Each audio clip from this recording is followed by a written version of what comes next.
হে everyone, আজকের ভিডিওটা খুবই গুরুত্বপূর্ণ। কারণ আজকের ভিডিওটা আমি আপনাদের সাথে একটু গুরুত্বপূর্ণ বিষয়ে কথা বলব, সেটা হচ্ছে চট্টগ্রামের বন্যা পরিস্থিতি। এই বিষয়টা আপনার জানা জরুরি, আমার জানা জরুরি এবং দেশবাসীর জানা জরুরি এবং সেই জন্য আপনার একটা হেল্প চাবো আমি। এই হেল্পটা আপনি যদি করতে পারেন তাহলে কিন্তু আশা করি অনেক, অনেক দেশের জন্য, মানুষের জন্য অনেক উপকার হবে। আপনার থেকে মাত্র 10 মিনিট সময় আমি নিব, বেশি নিব না। হয়তো তার কমও নিতে পারি। সো আপনি যদি এই 10টা মিনিট আমাকে সময় দেন, আমি আপনার কাছে সারা জীবন চিরকৃতজ্ঞ থাকব।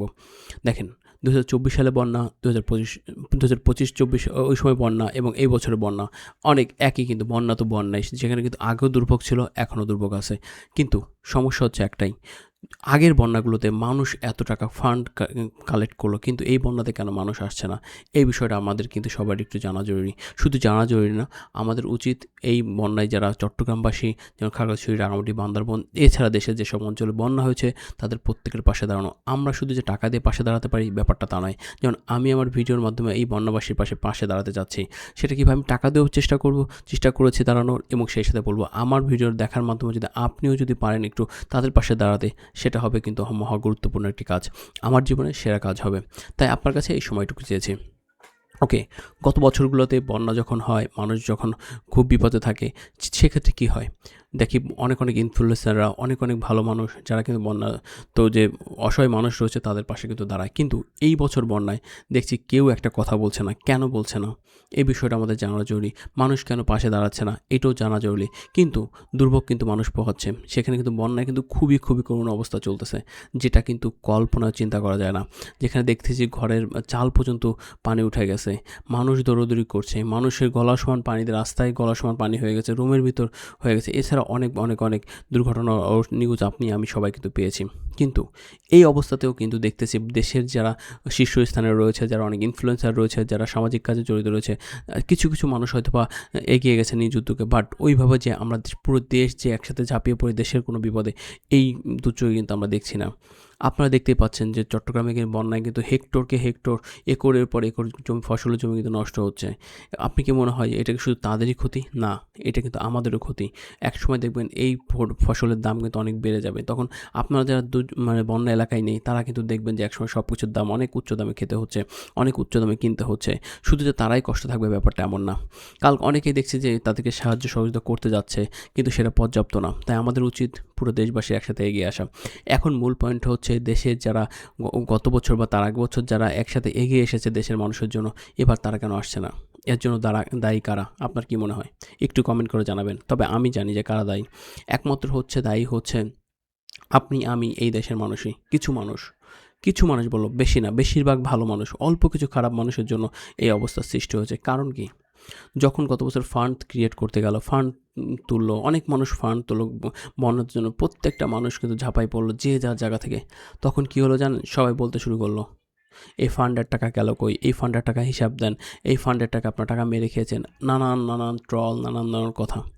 কিন্তু যারা এসব ট্রল করছে, যারা এসব কথা বলছে, তারা দেখবেন যে এইসব মানুষের পাশে কিন্তু কখনো দাঁড়ায় না। কিন্তু তারা শুধু পারে কি জানেন? খারাপ একটা কমেন্ট করতে, খারাপ একটা মন্তব্য করতে, খারাপ একটা কিছু করতে। তাই আমি এখন, আমার কোয়েশ্চেন হচ্ছে, যারা গত বছর এত ট্রল করছেন, এত কথা বলছেন, এত কোয়েশ্চেন করেন, আপনারা এখন কী করছেন বলেন? কেউ যদি পাশে দাঁড়ায়, তাকে আপনি বলেন যে টাকা মেরে খেয়েছে, তাকে বলেন আপনি সে সে এই কোটি, কোটি টাকা ইনকাম করেছে, এই টাকার হিসাব কই? প্রত্যেক মাসে শুনি, প্রত্যেক দিন শুনি টাকার হিসাব কই? অবশ্যই টাকার হিসাব দিতে হবে। তারা কিন্তু বলছে যে টাকার হিসাব অবশ্যই আছে, যে কোথায়, কোথায় টাকা দিছে। তাদের ব্যক্তিগত কোনো কাজে কিন্তু টাকা খরচ করেনি। কিন্তু যেটা হয়েছে, আমরা প্রত্যেক মাসে, প্রত্যেক বছর সবসময় বলি টাকা কোথায়, টাকা কোথায়? ভাই, আপনারা যারা এখন টাকা কোথায় করছেন, আপনারা একটু মাঠে আসেন না। মাঠে এসে কী করবেন? মাঠে এসে একটু ফান্ড কালেক্ট করেন না। আপনারা এবার বন্যার জন্য সহযোগিতা বাড়ায় দেন। বন্যার জন্য আপনারা আগায় যান। তাহলে তো বুঝবো যে না, আপনারা আসলে ভালো ছিলেন। আমরা আপনাদেরকে সহযোগিতা করব। সো যারা যেখানে আছেন তাদেরকে একটু অনুরোধ করব, আপনারা বন্যার্তদের পাশে দাঁড়ান। তাদের অবস্থা কিন্তু খুবই ভয়াবহ, খারাপ অবস্থা। দেখেন অন্য বছরগুলোতে ফেনীতে বা অন্য জেলায় যখন বন্যা হয়েছিল, তখন কিন্তু চট্টগ্রামের মানুষ কিন্তু ট্রাকে করে, দেখা গেছে যে নৌকা নিয়ে, স্পিডবোট নিয়ে, সব কিছু নিয়ে কিন্তু ঝাঁপাই পড়ছে মানুষকে উদ্ধার করার জন্য। কিন্তু চট্টগ্রামের পাশে কিন্তু কেউ নেই। আমি যদিও চট্টগ্রামের বাসিন্দা না, বাট আমার দেশের প্রত্যেকটা অঞ্চলে যে কারো মানুষের জন্যই কোনো কিছু হলে কিন্তু আমার মন কাঁদে। আমার ইচ্ছা করে সেখানে আমি ছুটে যাই। সো আপনি আপনার জায়গাতে সহযোগিতা করেন। আরেকটা বিষয় রয়েছে, মানুষ কেন এই সেক্টরে এখন আর মানুষকে সহযোগিতা করতে আসে না? ঘরের খেয়ে কেন পরের দুর্নাম নিয়ে ঘাড়ে নিয়ে আসবো বলেন? যারা গত বছর যারা ফান্ড নিয়ে গেছিলো, খাবার নিয়ে গেছিলো, যা নিয়ে গেছিলো, ওই এলাকার যে মানুষগুলো ছিল, যে মানুষগুলো কি বলবো? যে মানুষগুলোর কাছে গিয়েছিল, সেই এলাকায় কিছু থাকে বদ মানুষ, কিছু খারাপ মানুষ থাকে, যারা নেতৃত্বস্থানীয় মানুষ থাকে কিন্তু তারা থাকে বাটপার, চিটার।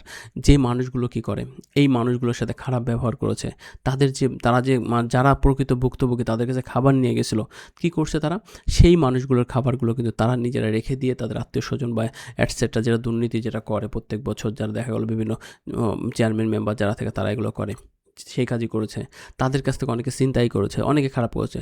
এখন দেশের যে পরিস্থিতি, সেই পরিস্থিতি অনেকেই কিন্তু এগুলো নিয়ে যেতে ভয় পায়, কারণ রাস্তায় অনেক সময় ডাকাতি হচ্ছে, এই হচ্ছে। কারণ চোর, সিটার, বাটপার দেখেন কিছুদিন আগে একটা ঘটনা ঘটলো যে এক বৃদ্ধ মহিলাকে 43,000 মানে 40 না কত টাকার জন্য তাকে কিন্তু কী করা হলো। এটা কিন্তু মানে সে কিন্তু দুনিয়া থেকে চলে গেছে। আমি অনেক ওয়ার্ড চাইলে এখানে ভিডিওতে দিতে পারছি না, কারণ এখানে অনেক কমিউনিটি গাইডলাইন থাকে। সো আপনারা দেখেন যে টাকার জন্য বাংলাদেশের মানুষ সবই করতে পারে। এদেশে কোনো নৈতিকতা কিছুই নেই, যার কারণে এই সব মানুষের কারণেই কিন্তু আজকে কিন্তু চট্টগ্রামবাসীর জন্য ফান্ড তুলতে পারছে না। আমরা দুঃখিত চট্টগ্রামবাসী আপনাদের জন্য। আমরা সব খুবই মর্মাহত, আমরা ক্ষমা প্রার্থী আপনাদের জন্য। কিন্তু আমি জানি যে চট্টগ্রামবাসীর মন সবসময় বড় থাকে। তাদের কোনো দুর্যোগ কোনো কিছুই কিন্তু আটকাতে পারে না। চট্টগ্রামবাসী এমনই একটা অঞ্চলের মানুষ যারা সারা জীবন দেশের যে কোনো অঞ্চলের জন্য করে যায়। তাই আমাদের উচিত চট্টগ্রামের পাশে দাঁড়ানো। এখন আপনাদের একটা কোয়েশ্চেন হতে পারে, ভাই কেউ যদি বন্যার পাশে না দাঁড়ায় তাহলে কে দাঁড়াবে, কারা দাঁড়াবে, কিভাবে দাঁড়াবে, কোথায় আমি টাকাটা দিব? আমি আপনাদেরকে একটা প্রতিষ্ঠানের কথা সাজেস্ট করতে পারি যাদের আমার এখন পর্যন্ত ট্রাস্টের মনে হচ্ছে আস্তনা ফাউন্ডেশন। আপনারা আস্তনা ফাউন্ডেশন কিন্তু অলরেডি তাদের কার্যক্রম শুরু করে দিয়েছে। তাই আপনাদেরকে রিকোয়েস্ট করব, আপনাদের যার যে সামর্থ্য রয়েছে এই আস্তনা ফাউন্ডেশনে কিন্তু আপনি সেখানে ডোনেট করতে পারেন। তারা কিন্তু আমার মনে হয় যে তারা একটা বিশ্বস্ত প্রতিষ্ঠান। তারা ইনশাল্লাহ আমার যেটা যতটুকু দেখেছি এখন পর্যন্ত তারা খুবই স্বচ্ছ, তারা খুবই বিশ্বস্ত, এবং তারা কিন্তু তাদের জায়গা থেকে সব জায়গায় কিন্তু ফান্ড দিয়ে দিচ্ছে। সো আপনাদেরকে সবাইকে রিকোয়েস্ট করব, আপনারা যার জায়গা থেকে সবাই চেষ্টা করবেন যে এই চট্টগ্রামবাসীর জন্য, তারাও তো আমাদের ভাই, তারাও তো আমাদের এলাকার মানুষ, তাদের জন্য কিছু করার জন্য। আর হ্যাঁ, আপনাদের কাছে যেটা আমি চাবো, আপনার ভিডিওটা বেশি করে শেয়ার করে দেন, কারণ এই ভিডিওটা শেয়ার এবং লাইক এবং কমেন্ট করে দিলে আপনি দেখবেন যে এই ভিডিওটা সবার মাঝে চলে যাবে। তাহলে কী হবে, আমি শুধু দেশের মানুষ বলবো না, যারা প্রবাসে রয়েছে তাদের সবাইকে বলবো যে আপনারা প্লিজ সবাই চট্টগ্রামের পাশে দাঁড়ান। চট্টগ্রামের পাশে দাঁড়ানোর জন্য আপনি যদি কোনো ট্রাস্টেড কোনো ব্যক্তি, কাউকে বিশ্বাস না করতে পারেন, আপনি আস্তনা ফাউন্ডেশনে টাকাটা ডোনেট করে দেন। তারা ইনশাল্লাহ চট্টগ্রামের জন্য কাজ করবে, আমার যেটা ধারণা। সো আমি প্রত্যেকটা মানুষের কাছে অনুরোধ করব, শুধু দেশ না, দেশের বাইরে যারা রয়েছেন, প্রবাসী ভাইরা রয়েছেন, আপনাদেরকে হাত জোর করে রিকোয়েস্ট করব, আপনারা চলে যান, আপনারা দেশের জন্য কিছু করেন ভাই। বিপদেই তো আপনাদের প্রয়োজন, আমাদের প্রয়োজন। আমি আমার জায়গা থেকে করতেছি, আমি আপনাদেরকে অনুরোধ করছি ভিডিওর মাধ্যমে, আমি টাকার মাধ্যমে ফান্ড তাদের দিব, সব কিছু আমার যতটুকু সামর্থ্য আছে আমি করব। সো আপনাদেরকেও রিকোয়েস্ট করব, আপনারাও আপনার জায়গা থেকে করেন। দেখেন, প্রত্যেকটা আপনি যদি মনে করেন যে একটা মানুষ খারাপ কাজ করবে, হ্যান করবে, খারাপ মানুষের সংখ্যা খুবই কম। 1000 জন 1-2 জন পাবেন। সো ওই 2 জনকে অ্যাভয়েড করেন। আপনার যাকে মনে হবে যে একটু সন্দেহ, তাকে দিবেন না ফান্ড। আপনি কি করবেন, যাকে ট্রাস্টেড মনে হবে তাকে দিবেন। সো দিয়ে আপনি তাদের পাশে দাঁড়ান। আর যারা ভালো কাজে নামে ভাই, বিশ্বাস করেন তারা আসলে মহৎ উদ্দেশ্যে নামে। দেখেন কার এত ঠেকায় পড়ছে যে আমি কি যাব, আপনি যান, যায় না। কিন্তু আমরা কিন্তু যারা যায় তারা দেখেন পরিশ্রম করে, তাদের সময় সেভ করে, তাদের পরিবার রেখে, সবাইকে জীবন বাজে রেখে। একটা বন্যা অঞ্চলে জায়গা তো সহজ না, পানি থাকে, সাপ থাকে, কত সমস্যা থাকে, তারপরেও তারা কিন্তু যায় সেখানে। সো আপনাদেরকে অনুরোধ করব, আপনারা সবাই যান, সবাই সেই অঞ্চলগুলোতে চলে যান। সেই অঞ্চলগুলোতে যে চট্টগ্রাম যেসব অঞ্চলে খারাপ অবস্থা আছে, অনেক মানুষ আছে তারা ঘর থেকে বের হতে পারছে না, তাদের পাশে দাঁড়ান। কারণ আপনারা যদি না যান তাহলে কিন্তু এদেশের মানুষেরই কষ্ট হবে, আমাদের ভাই বোনদেরই কষ্ট হবে। তাই রিকোয়েস্ট করব, আপনারা সবাই তাদের পাশে দাঁড়ান। আর আপনাদেরকে সব কিছুই বলে দিয়েছি কেন এবার এইভাবে এই অবস্থা হয়েছে, যার জন্য দায়ী কারা এবং কোথায় আপনি এই ফান্ডটা দিবেন বন্যত মানুষের জন্য, সেটাও কিন্তু বলে দিয়েছি। আপনাদের কাছে যেটা আমার সেটা হচ্ছে এই ভিডিওটা বেশি করে শেয়ার করে দিন, বেশি করে লাইক এবং কমেন্ট করলে বেশি মানুষের কাছে রিচ করবে, সো বেশি মানুষ জানতে পারবে। ধন্যবাদ সকলকে, এই সময়টুকু দেওয়ার জন্য। আপনার কাছে এই সময়টুকু চেয়ে নিয়েছিলাম।